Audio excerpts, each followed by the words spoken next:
안녕하세요. 저는 40대지만 산전수전을 다 겪으며 힘겹게 살아온 여성입니다. 원래 성격 자체가 남들에게 제 말을 잘 안 하는 성격이라서 늘 가슴속에 답답함을 품고 살았어요. 그렇지만 이렇게 좋은 채널을 알게 되어 익명의 힘을 빌려 구독자분들에게 제 사연을 들려드리고 싶습니다. 살다 보면 누구나 힘들다고 하지만 저는 그 수준을 넘었어요. 신은 인간에게 견딜 수 있을 만큼의 고통을 준다고 하는데 제가 견디기엔 너무 버거운 삶을 살았죠. 이 한 줄을 써야 시작하는데 쓰기가 어려워서 한참을 머뭇거렸네요. 제 부모님은 사람이 아닙니다. 저를 세상에 태어나게 해준 것도 결코 감사한 적이 한 번도 없었죠. 엄마도 아빠도 두 분 모두 저랑 각자 이성에 빠져서 바람을 피고 결국은 저랑 오빠를 외할머니 집에 버리고 이혼하셨습니다. 그 뒤로는 이 두 분을 본 적도 없어요. 물론 같이 살았을 때도 딱히 그 나이 때에 당연히 받아야 하는 보살핌을 받아본 기억은 없었죠. 그래서 그런지 하루아침에 오빠랑 같이 외할머니 댁에 버려졌을 때 슬프지도 않았습니다. 오히려 외할머니 손길이 더 따뜻해서 그런지 좋았어요. 할머니에게 저희 남매는 아픈 손가락이었고 늘 보듬어 주셨습니다. 이모와 삼촌들도 저희 부모님께 치가 떨려서 저희를 쳐다도 안 보셨는데 유일하게 할머니만이 저희를 진심으로 사랑해 주신 분이셨죠. 그래서 저는 세상에 오빠와 할머니 말고는 가족이 없다고 생각하고 살았어요. 가끔 할머니 집에 아저씨들이 우르르 찾아와서 소란을 피울 때가 있었는데 그럴 때면 할머니랑 오빠는 저를 방 안쪽에 숨겨두고 이불을 덮고 있으라고 했었죠. 그리고 오빠가 들어올 때까지 절대로 나오면 안 된다고 말을 했었습니다. 큰 소리가 나고 물건들이 쾅쾅 떨어지는 소리가 나서 너무 무서웠지만 그렇게 이불을 뒤집어 쓰고 귀를 막고 숫자를 세고 있으면 오빠랑 할머니가 들어와서 안아줬어요. 무슨 상황인진 어려서 잘 몰랐지만 몇 번 그런 일이 있긴 했습니다. 무서운 아저씨들이 찾아오는 날만 아니면 저희는 셋이 소소하지만 행복하게 지냈어요. 그렇지만 지병이 있던 할머니는 정말 하루아침에 돌아가셨고 저랑 오빠는 단둘이 남게 되었습니다. 죽음이 뭔지, 영원한 이별이란 게 대체 뭔지 아직 이해도 안 가는 상황에서 오빠는 제게 어딘가로 가자고 했어요. 오빠는 제 손을 꼭 잡고 어딘가로 향했고 그곳은 학교처럼 보이는 것이었죠. 그리고 오빠는 제게 말했습니다. 영희야, 잘 들어. 여기가 세상에서 제일 안전한 곳이야. 그러니까 오빠가 올 때까지 꼭 여기에 있어야 해. 알겠지? 절대 오빠 찾는다고 나오면 안 돼. 그리고 누가 혹시라도 널 찾아오면 넌 영희가 아닌 거야. 오빠도 모른다고 해야 해. 알겠지? 왜? 오빠는 같이 안 갈 거야? 오빠는 어디 가는데? 오빠는 해야 할 게 있어. 근데 영희 너랑 같이 가면 네가 위험해서 여기에 널 두고 오빠 혼자 얼른 다녀올 거야. 오빠가 꼭 올 거니까 여기에 있어야 해. 알겠지? 싫어. 난 오빠랑 있을 거야. 같이 갈 거야. 싫다고 울부짖는 저를 무시한 채 오빠는 막 뛰어갔습니다. 그게 오빠의 마지막 모습이었어요. 데리러 온다고 약속했고 절대 어디로 가지 말라던 오빠는 오지 않았습니다. 시간이 흘러 제가 성인이 되었는데도 말이죠. 그러다 보니 오빠에 대한 그리움이 원망과 미움으로 바뀌었고 가슴에 새기며 살게 되었습니다. 부모에게도 버림받고 할머니까지 돌아가셨는데 유일한 제 가족인 오빠까지 저를 버렸다고 생각하니 엄청난 우울감에 제대로 생활하지 못했어요. 어렸을 때는 우울증이 뭔지를 모르니까 소심한 아이나 소극적인 아이로 비춰졌지만 성인이 되고서도 모든 걸 포기해버리는 저의 태도에 보육원 선생님은 정신과 병원을 추천해 주셨어요. 곧장 병원에 가서 진단을 받아보니 예상대로 심각한 수준이었고 주기적으로 진료를 받으며 약을 처방받아서 먹었습니다. 이 약을 먹지 않으면 우울감이 너무 심해서 일상생활을 할 수가 없었어요. 우울감이 심해지다 보니 무기력하고 약 기운에 해롱해롱해서 제정신이 아닌 채 살았습니다. 그러나 다 큰 성인인 저는 이제 제가 벌어먹고 살아야 했고 뭐든 해야 했어요. 딱히 배운 것도 없고 잘하는 것도 없지만 가장 큰 문제는 하고 싶은 것도 없었습니다. 그래서 그냥 근처에 있는 아르바이트생을 구하는 곳에서 닥치는 대로 일을 했죠. 편의점이나 호프집 또는 카페나 식당 등등 안 해본 일이 없었습니다. 그렇게 일을 하면서 사람들을 만나다 보니 우울감이 조금은 해소되는 기분이었어요. 그만 살고 싶다는 생각을 참 많이 했는데 어쩌면 살고 싶었던 건 아닐까를 처음으로 깨닫게 되었죠. 여느 때처럼 우울함에 빠져 평범한 하루를 보내던 중 제게 낯선 남자가 나타났습니다. 그 남자는 저에 대해서 뭘 안다고 제가 좋다고 하더라고요. 우울증 약 먹고 부모 형제까지 버림받은 저를 왜 좋아하는지 모르겠더라고요. 처음에는 낯선 남자의 호감이 부담스러웠고 왜 접근했는지 의심스러웠습니다. 사랑을 받아본 적이 없으니 온전하게 받아들이지 못했던 거죠. 웃긴 건 점점 시간이 지나면서 낯선 남자가 궁금해지고 보고 싶은 게 아마도 이게 바로 사랑인가라며 처음 느껴보는 감정이었습니다. 저는 그 낯선 남자와 연애를 시작하게 되었고 그때부터는 좋은 모습과 예쁜 모습만 보여주고 싶었어요. 그래서 다른 상처들은 다 말했어도 우울증이 심해 약 먹는다는 건 굳이 말하지 않았습니다. 너무 나약해 보이고 혹시라도 정 떨어질까봐 말하기 싫었죠. 그거 하나 숨겼다고 해도 이미 많은 상처가 있는 저를 보듬어주며 그 아픈 시간을 다 견디고 곁에 와줘서 고맙다고 해주던 다정한 사람이었습니다. 만나면 만날수록 욕심이 났고 자연스럽게 결혼을 선택하게 되었어요. 그러나 우려했던 일이 생겼죠. 시모는 고아인 저를 탐탁지 않게 여기셨고 첫인사부터 거부를 하셨습니다. 결혼이 쉽진 않겠다고 생각을 했지만 막상 피부로 이 상황을 느껴보니 정말 마음이 찢어질 듯 아프더라고요. 사실 저는 그냥 태어났을 뿐이고 버림받았을 뿐인데 딱히 잘못한 건 없지만 죄인이 된 기분을 느껴야만 했습니다. 그러나 남편은 제게 참 든든하게 행동을 해줬어요. 기가 팍 죽어있는 저를 더 웃겨주려 노력했고 어머님도 결국 찬성하실 거라며 걱정하지 말라고 말을 해줬습니다. 완강한 어머님의 반대에 인사도 못 드리던 중 주말에 집으로 오라며 초대하셨어요. 이 말을 전하며 남편은 기뻐했지만 전 기뻐할 수 없었습니다. 과연 그게 저를 허락한다는 뜻일까라는 생각을 했거든요. 덜덜 떨리는 마음을 부여잡고 겨우 시댁집으로 향했고 시모와 인사를 했습니다. 안녕하세요, 박영희입니다. 초대해 주셔서 감사해요. 초대? 웃기고 있네. 내가 하도 어이가 없어서 너 부른 거야. 도대체 어떤 뻔뻔한 기집애가 우리 아들 옆에 찰싹 붙어서 안 떨어지고 있나 싶어서 그 낯짝 한번 보려고 부른 건데 초대라고 생각하고 있네? 아, 네. 물론 제가 많이 부족하다는 거 잘 알고 있습니다. 그렇지만 입 다물어. 목소리도 듣기 싫으니까. 사람이 얼마나 뻔뻔하면 감히 고아가 외아들을 탐내지? 막말로 딱 까놓고 말해보자고. 애미애비도 버린 너를 우리가 왜 받아줘야 하는데?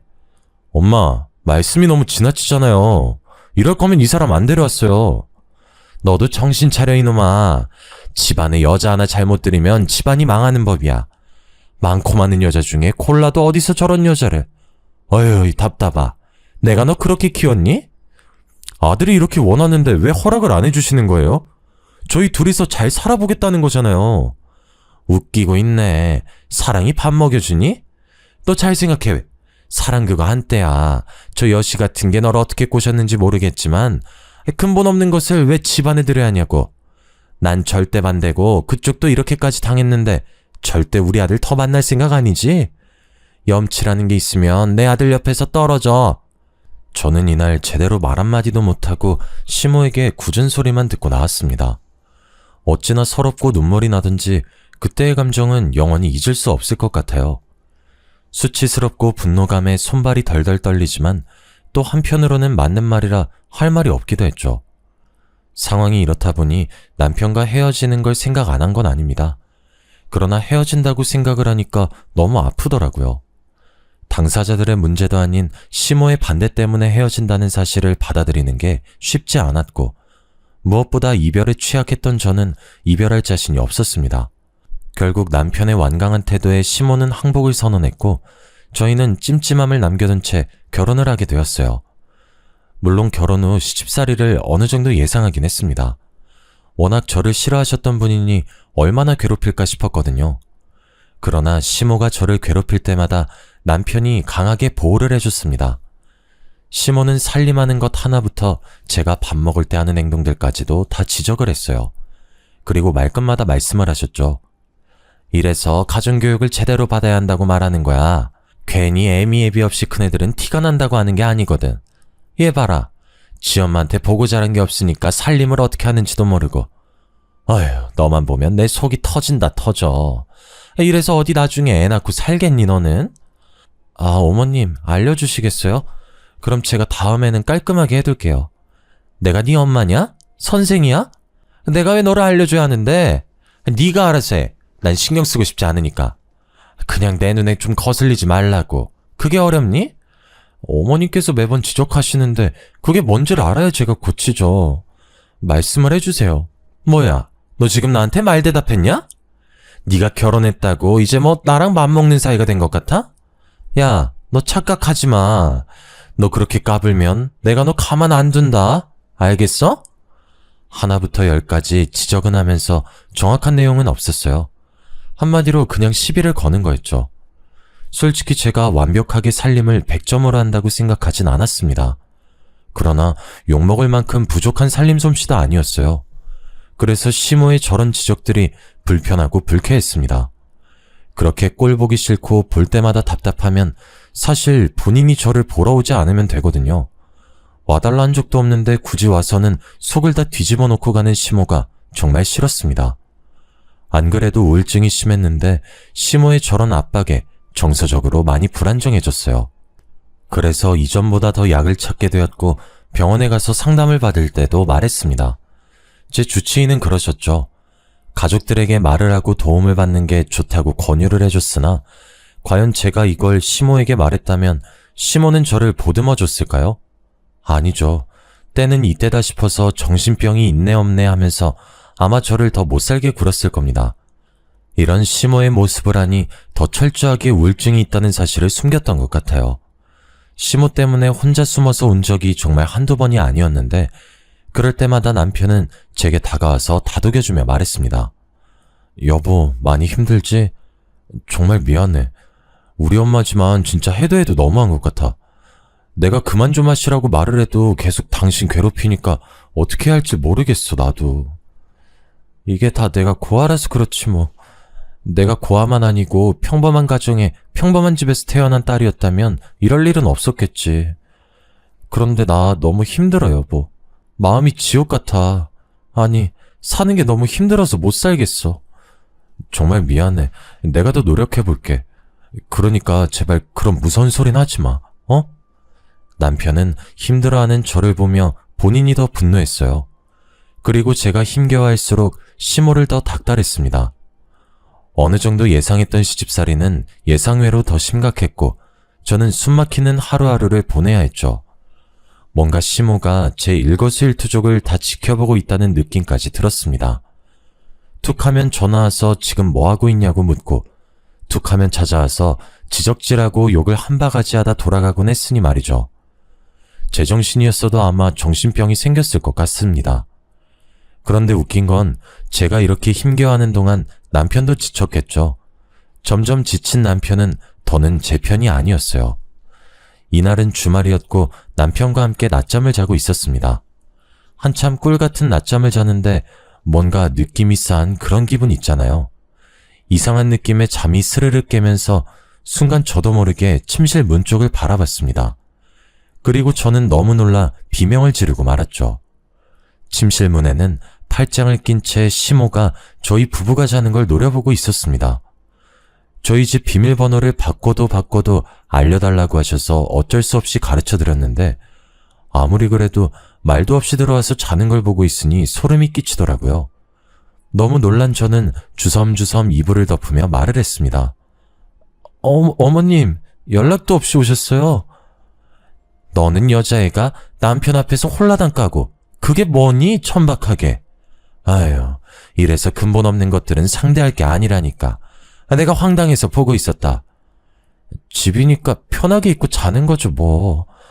아무리 집이어도 그렇지 남자도 아니고 여자가 그 꼴을 하고 자는 건 아니지 않니? 그것도 그렇고 지금 시각이 몇 시인데 게으르게 퍼질러 자고 있어? 호석이야 피곤해서 그렇다 쳐도 넌 뭔데? 어머님, 우선 거실로 나가 계시면 제가 나갈게요. 제가 이때 반팔 티셔츠만 입고 편하게 자고 있었는데 그 모습을 시모가 봤다고 생각하니 너무 수치스러웠습니다. 그렇지만 제 집에서 잠을 자는데 홀딱 벗고 자든 뭘 입고 자든 무슨 상관일까요? 우선 저는 놀란 마음을 진정시키고 옷을 갈아입은 후 남편을 깨워 거실로 함께 나갔습니다. 나가서 시모의 잔소리 폭격을 맞고 있는데 저도 사람인지라 지쳤고 더는 고운 말이 나오지 않더라고요. 대체 네가 하는 게 뭐가 있다고 이 시간에 퍼질러 자냐고. 그렇게 게을러서 뭘 해먹고 살겠어? 넌 정말 마음에 드는 구석이 하나도 없어. 대체 언제까지 내가 이렇게 지적을 해야 하니? 지적하는 나도 피곤해 죽겠어. 다른 집 며느리들은 알아서 잘하고 살던데 넌 왜 이 모양이니? 어머님, 제발 그만하세요. 제가 뭘 그렇게 잘못했어요? 어머님, 그냥 처음부터 제가 부모도 없는 거 알아서 싫으셨던 거잖아요. 그리고 다른 집 시어머님들도 이렇게 며느리 안 잡아요. 요즘 세상이 어떤 세상인데 시집살이 시키겠어요? 저도 힘들어요, 어머님. 뭐? 뭐라고 했어, 너 지금? 겨우 니까지 거 받아줬더니 한다는 말이 입 다물란 소리야? 아이고, 내가 어이가 없어서 말도 안 나오네. 양심도 없지. 지 주제도 모르고 감히 어디서 주둥이를 나불거려? 그만하시라고요. 이유도 없이 욕먹는 거 저도 더는 못해요. 제가 그렇게 싫으시면 보러 오지 마세요. 신경을 쓰지 마시라고요. 결혼하고 처음으로 시모에게 소리치며 말했던 것 같습니다. 그런데 이때 예상치 못한 일이 벌어졌어요. 듣고 있던 남편이 갑자기 벌떡 일어서서 제게 오더니 거의 한 대 칠 기세로 저를 노려보며 말했죠. 미쳤어, 당신? 지금 우리 엄마한테 뭐 하는 짓이야, 예의 없이. 그래, 인정해. 우리 엄마가 당신 힘들게 하는 건 인정하는데 예의는 지켜야지. 이게 뭐 하는 짓이야? 그리고 나도 이제 지겨워. 이 정도까지 노력했는데 엄마 마음 못 얻는 거면 당신한테 문제 있는 거 아니야? 당신 말 다 했어? 지금 그게 나한테 할 소리야? 이유도 없이 구박당하는 내가 뭘 해야지 마음이 풀리시는데 어디 말 좀 해봐. 나도 그 정답 알고 싶으니까. 그만하라고 했다. 엄마, 오늘은 그만 가시는 게 좋겠다. 이 사람 내가 잡을 테니까 마음 풀고 우선 집으로 가 있어. 저녁에 전화할게. 그래, 아들. 아주 혼을 제대로 내줘. 어디서 감히 시애미한테 덤비고 있어. 넌 내가 이 꼴 날 줄 알았어. 우리 아들이 정신 차릴 줄 알았다고. 시모는 그렇게 가셨고 저는 남편과 2차전을 했습니다. 아무리 생각해도 너무 서운하고 억울했어요.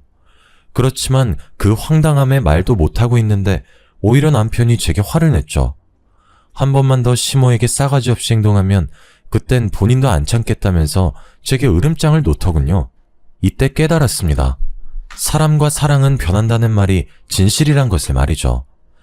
순간 몰려드는 걷잡을 수 없는 과한 감정들에 저는 약을 먹어야 했고 남편이 없는지 살짝 살핀 후 급하게 약을 먹었습니다. 그런데 하필 그 순간을 남편이 목격하고 말았어요. 절대 들키고 싶지 않았던 제 가장 큰 약점을 걸리고 말았죠. 너무 놀라 가만히 서 있는 제게 성큼성큼 다가와 약봉지를 빼앗고는 봉지에 적힌 약들을 하나씩 검색하더라고요. 그리고 무슨 약들인지 다 알아버린 남편은 저를 마치 괴물이라도 보는 듯 쳐다보며 말했습니다. 너 뭐냐? 정신병 있었어? 이걸 숨기고 나랑 결혼한 거야? 너 이거 사기야, 사기. 무슨 생각으로 이런 짓을 했지? 아, 정신병 있어서 잘 모르나? 와, 하다 내가 진짜 겨우 이런 여자랑 결혼했단 내 자신이 싫다. 여보, 그게 숨기려고 그런 건 아니고 내가 어렸을 때부터 상처가 많았잖아. 그걸 견디다 나도 모르게 마음의 병이 생겼더라고. 그렇지만 당신 만나고 많이 좋아져서 이렇게 힘들 때 아니면 약도 안 먹고 있었어. 정말이야. 야, 그 말도 지겨워. 이제 내가 너 상처 줬냐? 어쩌라고 대체. 언제까지 상처 거릴 건데. 그리고 마음의 병이네 뭐네. 난 그딴 거 이해할 마음 없거든? 애초에 이딴 약 먹는 여자인 거 진작에 알았으면 당신이랑 결혼 안 했다고. 남편은 제가 진심으로 말을 했지만 저를 혐오하는 수준이었습니다.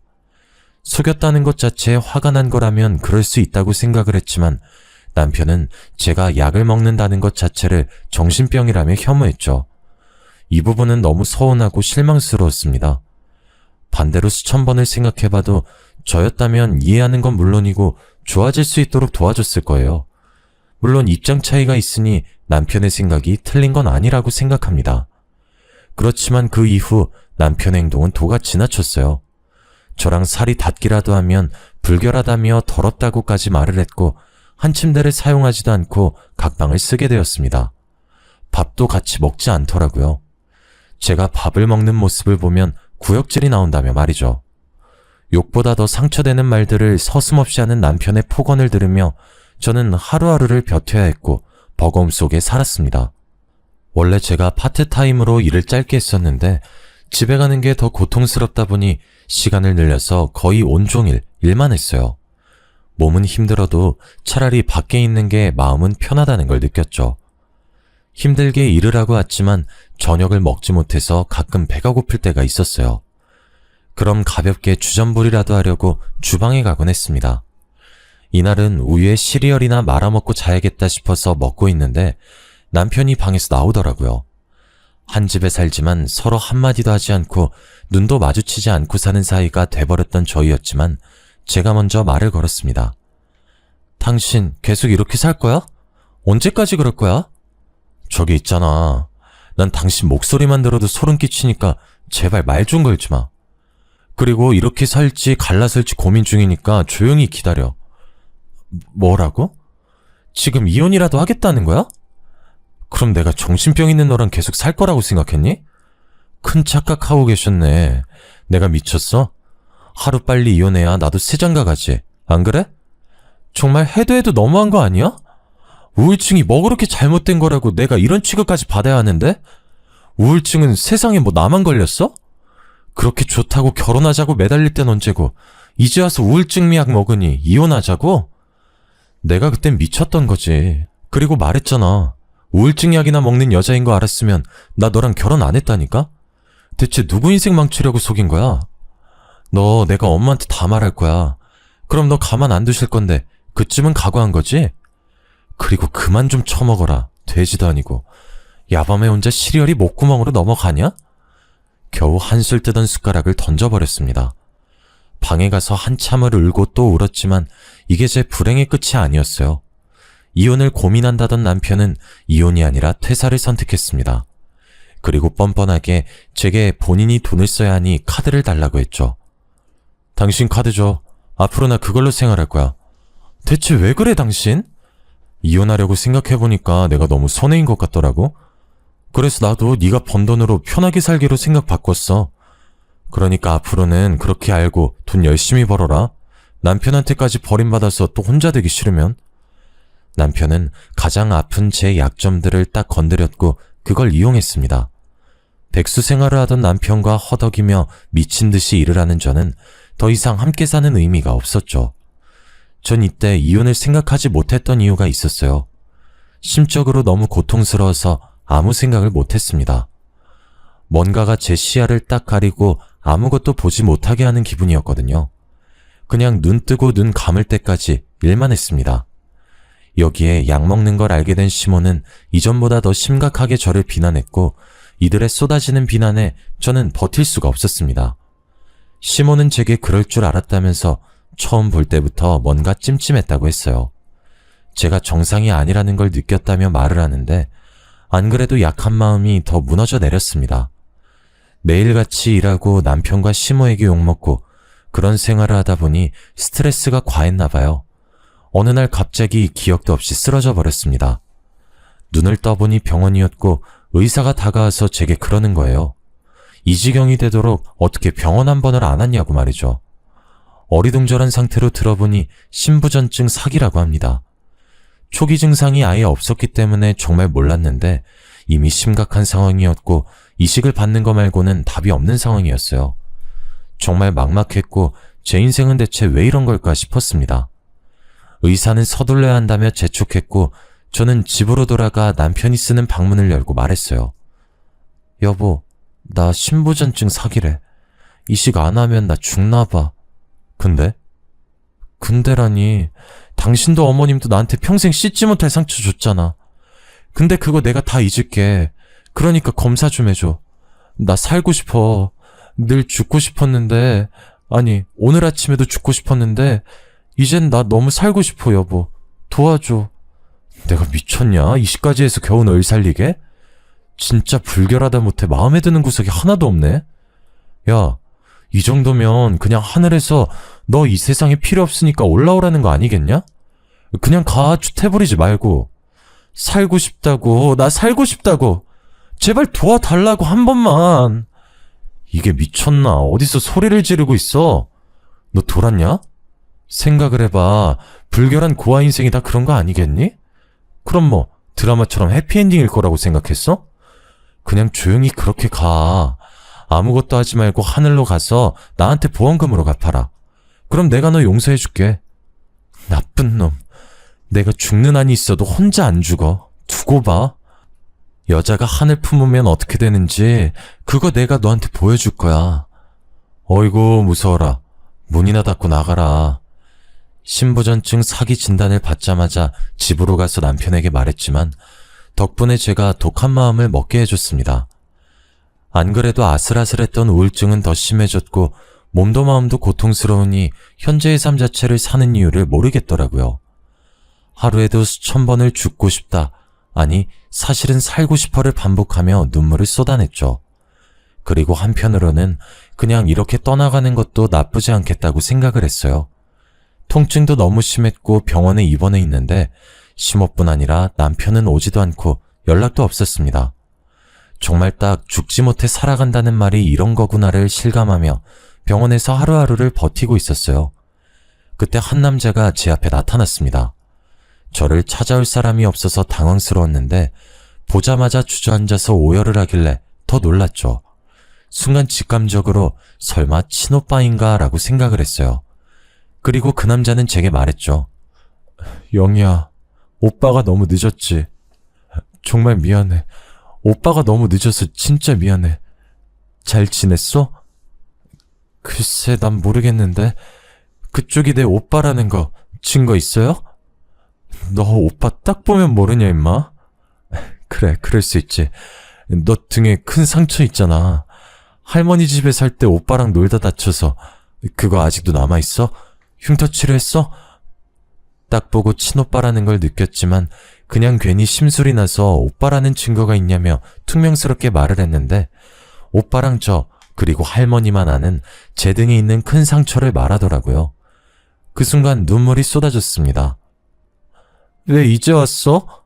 금방 온다고 했잖아. 나한테 뭐하러 이제 왔어? 그냥 죽을 때까지 오지 말지. 왜? 얼마나 처참하게 사는지 보러 왔어? 그때 나 왜 버렸어? 차라리 버릴 거면 버린다고 말이라도 해주지. 왜 기다리게 했어? 영희야, 오해야. 오빠는 너 버린 적 단 한 번도 없어. 그때 부모님께서 진 거액의 빚이 있었어. 할머니네 있을 때도 막 누가 찾아오면 너 이불 속에 숨어 있으라고 했었는데 기억나? 그게 다 사채업자들이었거든.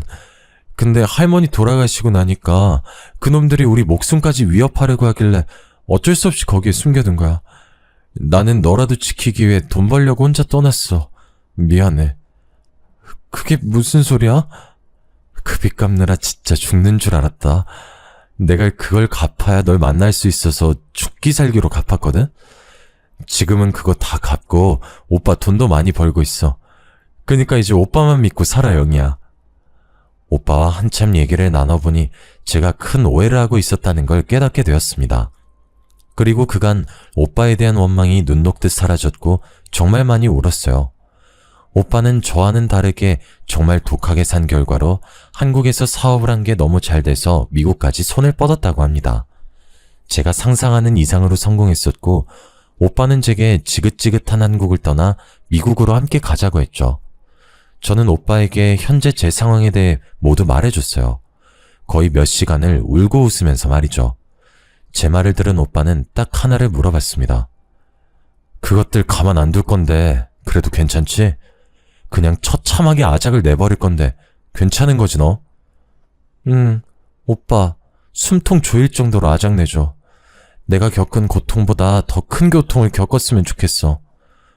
그리고 오빠랑 미국 갈 거지? 더 이상 한국에 미련 없어. 오빠랑 미국 가서 살래. 딱 이렇게 물어본 오빠는 바로 제 수술을 위해 신장 이식을 도와줬습니다. 오빠가 아니었다면 아마 전 지금 이렇게 사연을 적고 있지도 못할 거예요. 덕분에 무사히 수술을 했고 건강을 회복하게 되었죠. 이 몇 개월이란 긴 시간 동안 단 한 번도 저를 찾지도 않던 시모와 남편에 대한 분노는 점점 이를 갈게 만들었습니다. 몇 차례 외래 진료만 남기고 있을 때 복수를 위해 오빠가 한국에 지내는 숙소로 들어가 지냈어요. 거기서 지내면서 미국 갈 준비와 이혼 준비들을 했고 시모와 남편이 제게 폭언하며 폭행했던 것들을 고소하기 위해 진단서들도 다 준비해서 제출했습니다. 오빠가 워낙 성공했던지라 저를 도와주시는 변호사분들이 보통이 아니셨어요. 제게 무려 3분이 붙으셨고 누가 와도 무조건 이기겠다 싶었습니다. 저는 오빠와 함께 머리부터 발끝까지 명품으로 도배하고 값비싼 외제차를 타고 시댁에 찾아갔습니다. 그런 저와 오빠를 본 시모와 남편은 어이없다는 듯 비웃었고 오빠는 말할 틈을 주지도 않고 신발도 벗지 않은 채 시댁집에 들어가서 바로 남편 뺨을 때렸습니다. 너랑 네 애미가 내 동생 구하라고 불결하다고 그렇게 구박했다며? 난 얼마나 대단한 놈인가 하고 기대하고 왔는데 고작 니까짓 게 내 동생을 천대하며 산 거니? 복에 겨운 줄도 모르고 감히? 네? 누구세요?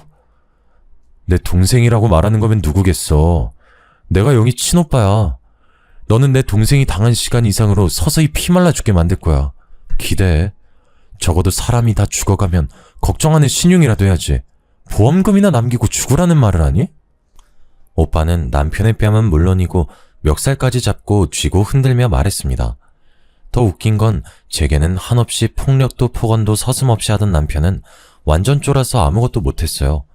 그 모습을 보는데 웃음밖에 나오지 않았죠. 본인 아들이 맞는 걸 본 시모는 갑자기 저희 오빠를 밀치려고 했고 그런 시모를 한 손으로 가볍게 밀어버렸습니다. 저기 아줌마, 이게 얼마짜리 옷인 줄 알고 감히 그 더러운 손으로 만져. 이 옷에 만약 조금이라도 스크래치 나면 아줌마 대출 받아도 못 물어내. 알아? 와, 나는 지금 너무 열받네. 겨우 이딴 것들이 그랬다는 게 너무 화가 나네. 저기 이봐요. 우선 그 손 좀 놓고 앉아서 차분히 말 좀 해봐요. 갑자기 쳐들어와서 친오빠네 뭐네 하면서 이러는 건 무례하지. 무례하다의 뜻은 알고 하는 말이에요.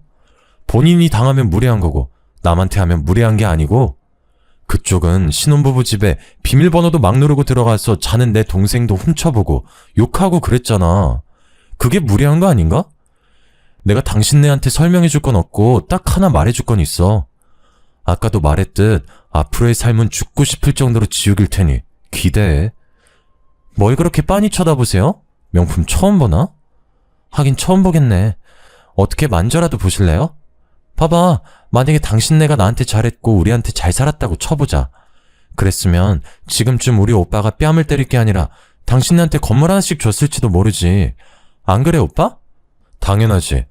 난 처음에 영희 찾고서 결혼했다길래 그 남편이랑 시댁 식구들한테 감사해서 정말 뭐든 해줘야겠다 싶은 마음으로 찾았는데 들어보니 애를 아주 그냥 말로 죽이면서 살았더구만. 그래서 그런 당신네한테 딱 적합한 걸 선물해줄 거야. 친오빠의 카리스마에 남편과 시모는 정말 찍소리도 못했습니다. 그리고 시모는 자꾸 저를 힐끔힐끔 쳐다봤고 그럴 때마다 제가 눈이 빠질 정도로 노려봤어요. 내일 모레 죽을 사람처럼 굴던 제가 갑자기 명품으로 도배를 하고 등장하니 아주 놀랬겠죠. 시댁을 아주 뒤집어주고 저랑 오빠는 나왔습니다. 그들은 굳이 따라 나와서 저희가 무슨 차를 타고 가는지까지 보더라고요. 그 후 진행 중인 소송건들 때문에 마주친 적도 있었고 남편이 저를 따로 찾아온 적도 있었습니다. 법원에서부터 저를 미행한 것인지 저랑 오빠가 머무르고 있는 숙소를 알아냈죠. 이때 제가 오빠 없이 혼자 있던 상황이라 조금 무섭기도 하고 무슨 짓을 하려는 건지 몰라서 걱정이 되더라고요. 그런데 남편은 바로 무릎을 꿇고 두 손을 모아 빌었습니다. 여보, 영희야, 내가 정말 잘못했어. 나 정말 돈 때문에 그런 거 아니고 벌도 다 받을게. 우리 다른 건 다 필요 없고 다시 시작하자. 나도 미국 같이 가자. 어때? 한국에서의 생활은 다 있고 우리 새로 시작하는 거야. 미친 소리 하네. 넌 그게 가능할 거라고 생각하는 거야? 내가 정말 잘못했어. 100번 1000번을 생각해봐도 너무 잘못했고 반성 중이야. 엄마 불편하지? 아니 정말 싫어하잖아. 그치? 엄마 안 보고 살면 그만이야 여보. 우리 정말 사랑했잖아. 엄마가 그렇게 반대하는데 그런데도 우리 결혼한 거잖아. 힘들게 한 결혼인데 어떻게 이혼을 해. 내가 당신 가머니 설에 속아 사랑했지 난 그걸 후회해. 당신을 사랑했던 모든 순간을 후회한다고. 알아들어? 당신은 달면 숨기고 쓰면 뱉는 비열한 인간이잖아. 더는 나 찾아오지도 말고 니네 엄마랑 죗값이나 치러. 아, 여보, 가지마, 제발. 여보, 제발 다시 생각해봐. 남편을 뿌리치고 가는데 끝까지 매달리고 또 매달렸어요. 결국에는 근처에 있던 행인이 도와줘서 겨우겨우 떼어냈습니다. 너무 웃기더라고요. 몸에 살짝만 닿아도 불결하다고 저를 혐오하던 사람이 그렇게 매달리다니 참 웃기지 않습니까? 오빠 덕분에 모든 소송은 일사천리로 진행되었고, 모든 소송은 절대 선처 없고 합의이사 없음을 밝히며 강력한 처벌을 원한다는 입장을 내세웠습니다. 모든 게 끝이 나고 미국으로 가기 며칠 전 약간의 아쉬움이 남아서 저는 시댁 친인척들과 남편의 지인들에게도 모든 상황을 낱낱이 설명해줬습니다. 소문은 꼬리를 물고 물었고 결국 시모와 남편은 가장 가까운 사람들에게까지 손가락질을 받으며 사람 취급을 못 받게 되었죠. 밖에서는 제게 잘하는 척 쇼를 했던 사람들이라 지인들과 가족들의 충격이 컸습니다. 다들 제게 오히려 미국 가서 잘 살길 바란다며 좋은 말들을 해줬고 저는 오빠와 미국에서 새로운 삶을 살고 있습니다.